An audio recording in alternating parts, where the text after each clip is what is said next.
Hello दोस्तों, आज हम देखेंगे कि आखिर क्यों भेजे जाते हैं चंद्र मिशन। इनसे क्या मिलता है। यहाँ बस्तियां बसाने का तो उद्देश्य नहीं है। चंद्रयान 3 को मिलाकर अकेले भारत के ही 3 चंद्र मिशन हो जाएंगे। हालांकि इसके अलावा भी दुनिया की तमाम राष्ट्रीय और निजी अंतरिक्ष एजेंसियां लूनर मिशन भेज चुकी है या भेजने की तैयारी में है। इन मिशनों को अपेक्षित सफलता नहीं मिल पाई है। यही कारण है कि आज भी चंद्रमा पर खोज एक चुनौती मानी जाती है। 1969 में नील आर्मस्ट्रांग अमेरिका के अपोलो 11 मिशन के दौरान चंद्रमा पर चलने वाले पहले व्यक्ति थे। इस ऐतिहासिक मिशन के दशकों के बाद भी चंद्रमा का पता लगाना मनुष्य के लिए महत्वपूर्ण हो गया है। विशेषज्ञों का कहना है कि जब पृथ्वी और ब्रह्मांड के इतिहास का अध्ययन करने की बात आती है तो चंद्रमा एक खजाना है। चंद्रमा पर मिशन भेजने के उद्देश्य को लेकर नासा की वेबसाइट कहती है कि चंद्रमा पृथ्वी से बना है और यहाँ पृथ्वी के प्रारंभिक इतिहास के साक्ष्य मौजूद है। हालांकि पृथ्वी पर ये साक्ष्य भूगर्भीय प्रक्रियाओं की वजह से मिट चुके हैं। नासा के मुताबिक चंद्रमा वैज्ञानिकों को प्रारंभिक पृथ्वी के नए दृष्टिकोण प्रदान करेगा।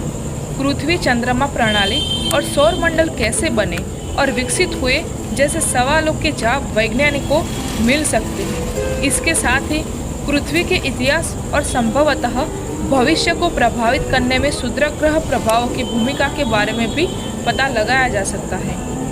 अमेरिकी एजेंसी की माने तो चंद्रमा अनेक रोमांचक इंजीनियरिंग चुनौतियों को पेश करता है।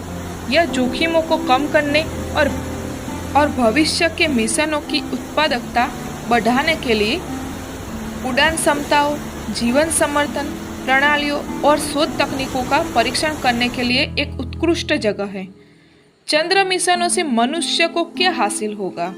यह प्रश्न बहुत ही सोचने वाला है कि चंद्रमा की यात्रा मनुष्य को दूसरी दुनिया में रहने और काम करने का पहला अनुभव प्रदान करेगी।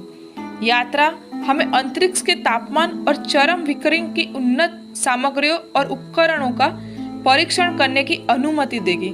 मनुष्य सीखेंगे कि मानवीय कार्यों में सहायता करने, दूरस्थ स्थानों का पता लगाने और खतरनाक क्षेत्रों में जानकारी इकट्ठा करने के लिए रोबोटों का सर्वोत्तम उपयोग कैसे किया जाए।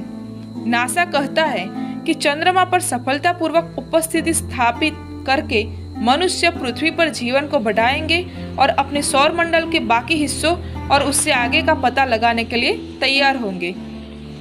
पृथ्वी से कम गुरुत्वाकर्षण और अधिक विकिरण वाले वातावरण में अंतरिक्ष यात्रियों को स्वस्थ रखना चिकित्सा शोधकर्ताओं के लिए एक अहम चुनौती है। चंद्रमा की खोज तकनीकी नवाचारों और अनुप्रयोगों और नए संसाधनों के उपयोग के लिए नए व्यावसायिक मौके भी मुहैया करती है। अंततः चंद्रमा पर स्थापित करने से लोगों और खोजकर्ताओं को पृथ्वी से परे ग्रहों और उपग्रहों तक अन्वेषण और बसाहट का विस्तार करने में मदद मिलेगी। अभी हम देखेंगे कि क्या है चंद्रयान 3 का मिशन। मालूम हो कि चंद्रयान 3 मिशन चंद्रयान 2 का ही फॉलो अप मिशन है। हालांकि भारत ने इससे पहले साल 2019 में चंद्रयान 2 के जरिए इस मिशन को हासिल करने की कोशिश की थी, लेकिन सफलता नहीं मिल पाया था। उस समय चंद्रयान का लैंडर विक्रम चंद्रमा पर लैंड करने से पहले ही कुछ किलोमीटर की ऊंचाई पर दुर्घटनाग्रस्त हो गया था। इस दौरान लैंडिंग साइट से संपर्क टूटने के कारण सफल लैंडिंग नहीं हो पाई थी। इसी के साथ चंद्रयान का 47 दिन का सफर खत्म हो गया था। मालूम हो कि साल 2024 में गगनयान मिशन के जरिए भारत पहली बार इंसानों को अंतरिक्ष में भेजने की तैयारी की है। चंद्रयान 3 मिशन ने अपने सभी प्रकार के परीक्षण को सफलतापूर्वक पूरा कर लिया है। इस बार चंद्रयान 3 मिशन के माध्यम से यान को चंद्रमा के दक्षिणी ध्रुव पर उतारा जाएगा। इस मिशन को सफलतापूर्वक पूरा करने के लिए इसमें कई अतिरिक्त सेंसर को जोड़ा गया है और इसकी गति को मापने के लिए इनमें एक लेजर डॉपलर वेलोसिमीटर सिस्टम लगाया गया है। इसरो के अध्यक्ष एस सोमनाथ चंद्रयान 3 मिशन के सबसे अहम व्यक्ति है। इसरो अध्यक्ष का कार्यभार संभालने के बाद ही उन्होंने चंद्रयान 3, आदित्य L1 और गगनयान जैसे मिशनों को गति दी थी। एस सोमनाथ इससे पहले विक्रम साराभाई अंतरिक्ष केंद्र VSSC में निर्देशक के पद पर रह चुके हैं। चंद्रयान 3 की लैंडिंग की जिम्मेदारी महिला वैज्ञानिक ऋतु करिघाल को सौंपी गई है। चंद्रयान 3 का लॉन्च सतीश धवन अंतरिक्ष केंद्र सार श्रीहरिकोटा से 14 जुलाई 2023 शुक्रवार को भारतीय समय अनुसार दोपहर 2:35 बजे हुआ था।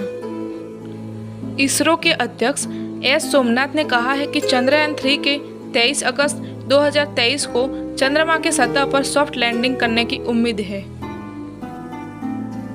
ऐसे ही वीडियो देखने के लिए आप हमारे साथ बने रहें और हमारे चैनल को लाइक करें, शेयर करें और सब्सक्राइब करें और हाँ, बेल आइकन को भी दबा दें ताकि नोटिफिकेशन सबसे पहले आपके पास पहुंच जाए।